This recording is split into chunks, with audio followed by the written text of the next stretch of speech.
আমার জীবনে একটাই লক্ষ্য। আমি এখানে লাল বলে আপনি অনেকের প্রশ্ন জাগতে পারে যে আপনি কেন এগুলো করেন, আপনার লাভ কি? বেনিফিট ছাড়া তো বর্তমানে আমার আছে, বেনিফিট আছে।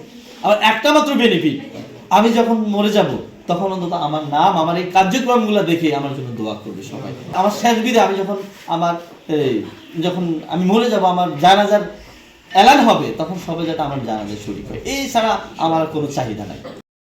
মাজিদ বাল হুয়া কুরআনুম মাজিদুন ফি লাহুম মাহফুজ। ক্বাল রাসূলুল্লাহ সাল্লাল্লাহু আলাইহি ওয়াসাল্লাম আসসালামু ক্বাবলাল কালাম। সম্মানিত উপস্থিতি, আসলে আমি একজন সাধারণ মানুষ, বিশেষ করে প্রবাসী। আমার একটাই পরিচয়, আর আরেকটা পরিচয় হচ্ছে আমি মাওলানা আব্দুল হাকিম ফাউন্ডেশনের প্রতিষ্ঠাতা চেয়ারম্যান। আমি আপনাদেরকে উৎসাহ দেওয়ার জন্য আসছি এখানে। আজকের আপনারা যারা আছেন এখানে অনেকেই কামিয়াব হয়েছেন, আবার অনেকেই প্লাস পেয়েছেন। আমি মনে করি যারা এই প্লাস পেয়েছে আর যারা আপনারা মানে কয়েক বিষয় ফেল করেছেন, এ প্লাস যারা পেয়েছে তাদের চেয়েও আপনারা যারা ফেল করেছেন আপনারা আশাপ্রাপ্তি। যারা আমি মনে করি আপনারা 3 মাস আছেন, আপনারা চাইলে এই মাদ্রাসাকে সর্বোচ্চ সম্মান এনে দিতে পারেন। মেয়েরা বর্তমানে অবহেলিত না, মেয়েরাই কিন্তু এই জাত। আজকে দেখেন লালমাই উপজেলার কি হলো, কি মেয়ে না?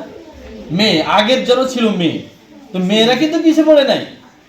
আর আজকে আপনারা যারা এখানে আছেন অনেকেই প্রবাসীর মেয়ে, আর বিশেষ করে প্রবাসীর মেয়েদের উদ্দেশ্যে আমি বলবো আপনাদের উপরে এটা নৈতিক দায়িত্ব যে আপনি ভালো পড়ালেখা করে ভালো একটা রেজাল্ট করে আপনার বাবাকে, আপনার ভাইকে একটা সুন্দর রেজাল্ট উপহার দেওয়ার জন্য।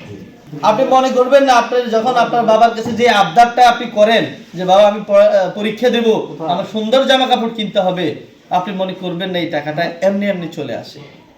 কারণ আপনার বাবার পরিশ্রম যদি আপনি একবার দেখেন, আপনি কখনো আপনার বাবার কাছে চাইতে পারবেন না। কারণ ওই আবেগ, ওই বিবেকটা আপনার মধ্যে জাগবে না। কারণ আমি একজন প্রবাসী, আমি আপনার বাবার কষ্ট বুঝি।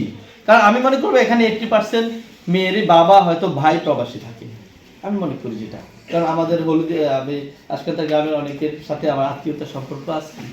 তো আমি মনে করবো বিশেষ করে যাদের বাপ বিদেশে আছে, ভাই বিদেশে। কারণ একজন অভিভাবক তিনি দেশে ছিলেন, দেশে এখানে বক্তৃতা দিয়েছেন, দেখছি যে ওনার হয়তো একটা মেয়ে আছে অথবা ওনার মেয়ে আছে।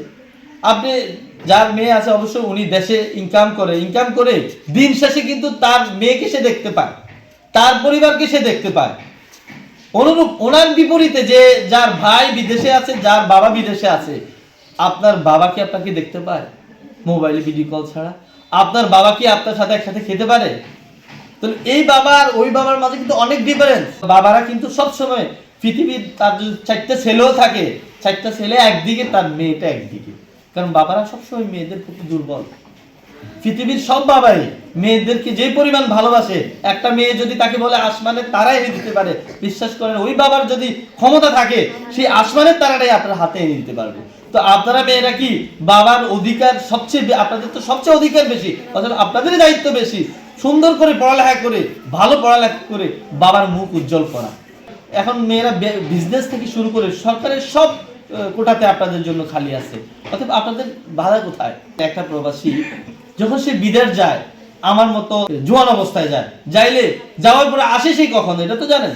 বৃদ্ধ অবস্থায় যখন আপনাদেরকে বিয়ে দেয়, বিয়ে দেওয়ার পরে আপনাদের সংসার সব ঠিক হওয়ার পরে সে কিন্তু এই দেশে আসে। এই দেশে আসার পরে সে কি কোনো কাজ করতে পারে?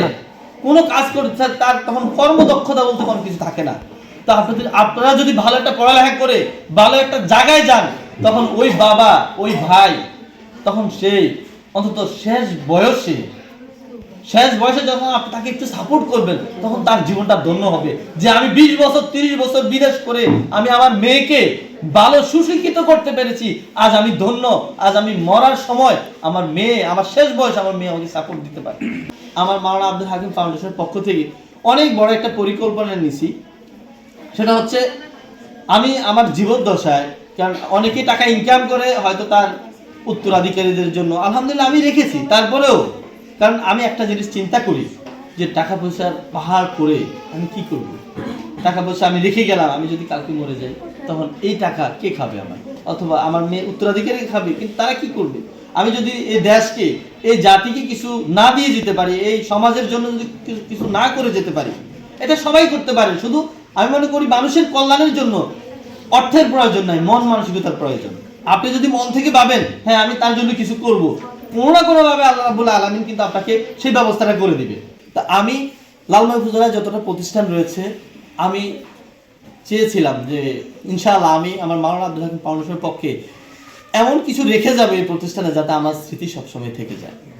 যেমন জয়নগর মাদ্রাসায় আমি ওয়াদা দিয়েছি ওই দিন যে আমি আমার বাবার নামে একটা প্রতিষ্ঠান, একটা ভবন করে দিয়ে যাব। তো আজকে সভাপতি সাহেব যাতে আমি আর সভাপতি সাহেবকে অনুরোধ করে বলবো, আজ আপনি আমাকে যে কোনো একটা প্রজেক্ট দেন, যে এই প্রজেক্টটা আমি করে এটার জন্য যেটা যদি বিগ অ্যামাউন্ট হয় আমি করব। এমন একটা প্রজেক্ট আমাকে দেন যেটা শুধু আমিই করে দিয়ে যাব আমার মাওলানা আব্দুল হাকিম ফাউন্ডেশনের নামে।